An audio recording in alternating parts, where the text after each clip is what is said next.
এই মাসে চারিদিকে বিয়ে আর বিয়ে। হ্যাঁ, আমি চলে গেছিলাম কালকে একটা বিয়েতে। সেখানে গিয়ে আমি এই চিকেন পকোড়া খেয়েছিলাম। খেতে তো ভীষণ সুন্দর ছিল, তাই ভাবলাম আজকে বাড়িতে বানিয়ে ফেলি। এখানে আমি সলিড পিস চিকেন নিয়েছিলাম, সেগুলোকে ভালো করে ছোট ছোট করে কেটে নিয়ে ধুয়ে নিয়েছি। তারপর দিয়েছি পরিমাণ মতো নুন, জিরে গুঁড়ো, লঙ্কা বাটা দিয়ে ভালো করে এটাকে মাখিয়ে নিচ্ছি।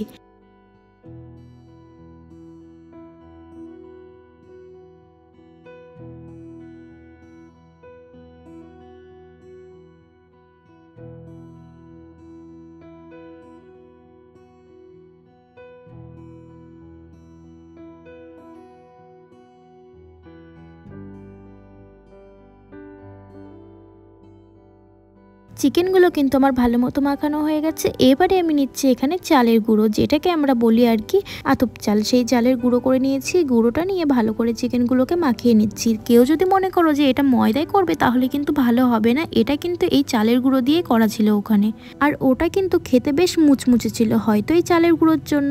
হ্যাঁ, তোমাদের এবার মনে হবে যে আমি কিভাবে জানলাম রেসিপিটা, আর চালের গুঁড়ো আমি বা কিভাবে জানলাম। হ্যাঁ, আমার খেতে এতটা সুন্দর লেগেছিল যে আমি যেখানে তৈরি করা হচ্ছিল আমি কিন্তু ওখানে গিয়ে পুরোটা দেখে এসেছি। সত্যি বলছি, আমার কিন্তু ভীষণই ভালো লেগেছে, ওই জন্য আজকে চলেও এসেছি তোমাদের কাছে নিয়ে। চালের গুঁড়ো দিয়ে চিকেনটাকে ভালো করে মাখিয়ে নেওয়া কমপ্লিট। এই যে দেখো কতটা সুন্দর মাখানো হয়েছে। এবারে আমি কড়াই বসিয়ে কড়াইটা হালকা হিট হলে তার মধ্যে দিচ্ছি একটু বেশি করে সাদা তেল। সাদা তেলটাকে বেশ ভালো করে আমি কিন্তু হিট করে নেব। যদি হিট ভালো না হয় তাহলে কিন্তু লেগে যাওয়ার সম্ভাবনা থাকবে, ওই জন্য ভালো করে হিট করে নিয়ে তারপরে চিকেন পিসগুলো তেলের মধ্যে দিয়ে ভালো করে ফ্রাই করে নেব। এখন বেশ কিছুক্ষণ নাড়াচাড়া করতে করতে চিকেন পিসগুলোকে ফ্রাই করে নিই।